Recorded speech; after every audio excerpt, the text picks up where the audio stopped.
Hello, we're SmileHome, an AI-powered real estate service making room hunting easy. Today, we interviewed Izabelle Grennan on her experience living in Japan, along with her new released book.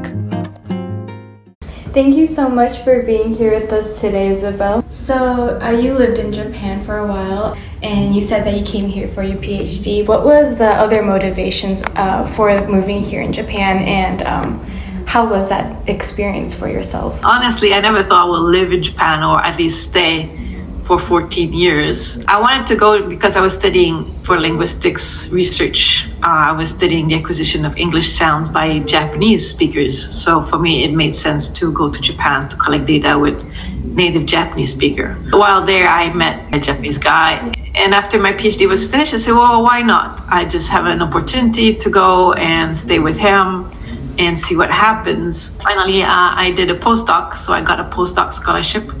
And during my postdoc, I got offered a position at the University of Tokyo. So I worked there for 10 years. Great. So you are a mom of two boys. As a working mom, how was that experience like raising two boys in Japan? I was fortunate, I guess, because my position at the university was permanent. So I didn't have the fear like a lot of my friends had that if I get pregnant or I take maternity leave that I will lose my job or I will be demoted, because we know that maternity harassment is a big problem in Japan. It happens regularly. What was difficult is that while I was pregnant, I couldn't get a mortgage. So the bank will not give me a mortgage because of this problem with maternity harassment. So they say, we don't know if you're going to get your job back. We don't know if you're going to go back to work.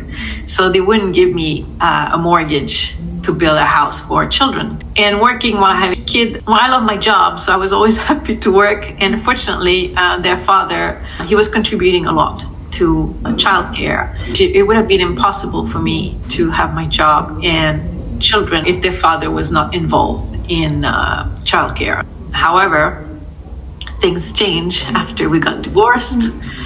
Then I was a single mom with two children. After the divorce, it was a little difficult because my workload increased at work and they expected me to do more.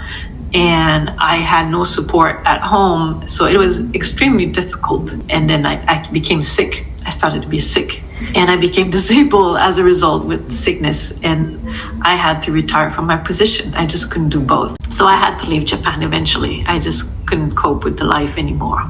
I see. As a foreigner, did you face any challenges when finding a place to stay or rent in Japan? Yes, but not at the beginning. The first time I came as a research student, I just looked online and I found those, what I call the foreigner-friendly agencies. And these ones are foreigners, visitors.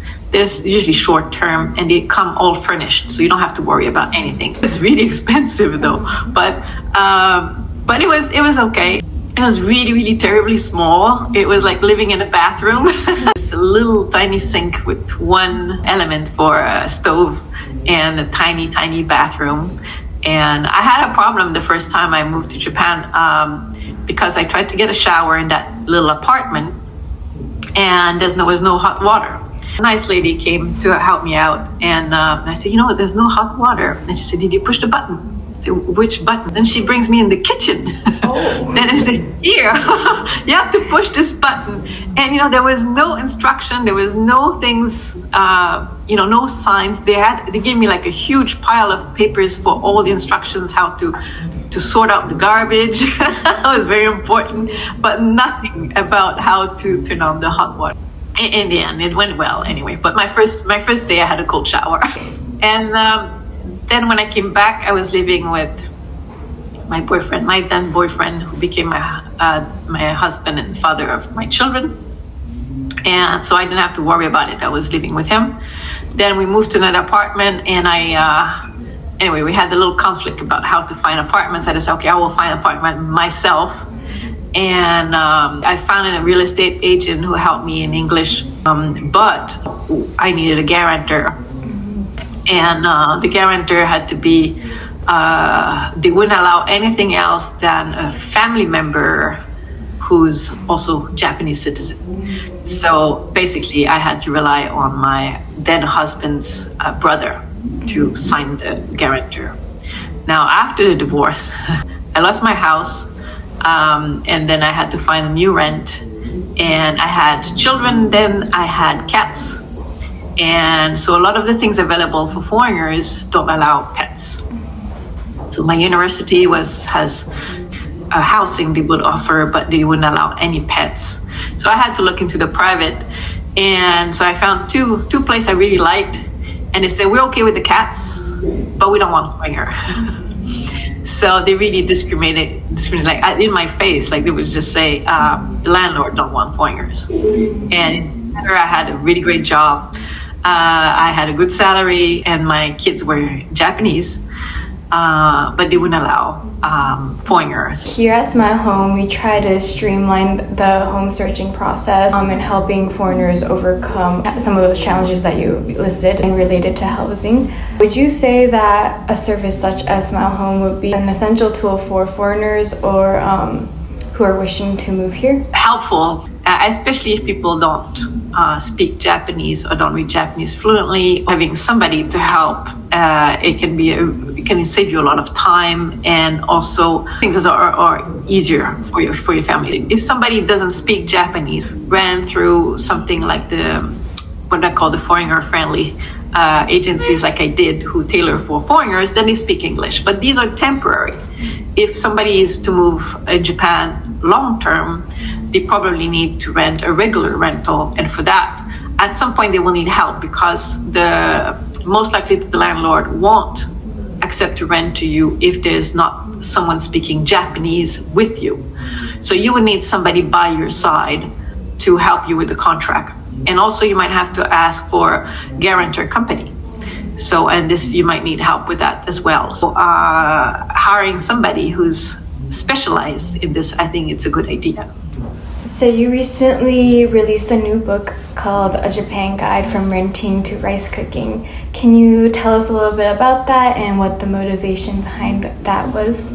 Japan is really great in many ways, but it's really complicated. So I wanted to, I struggled myself for 14 years in Japan, and there is information out there, sometimes in English, sometimes in Japanese, but it's spread and you don't know which information is reliable or not. So I said, that's enough.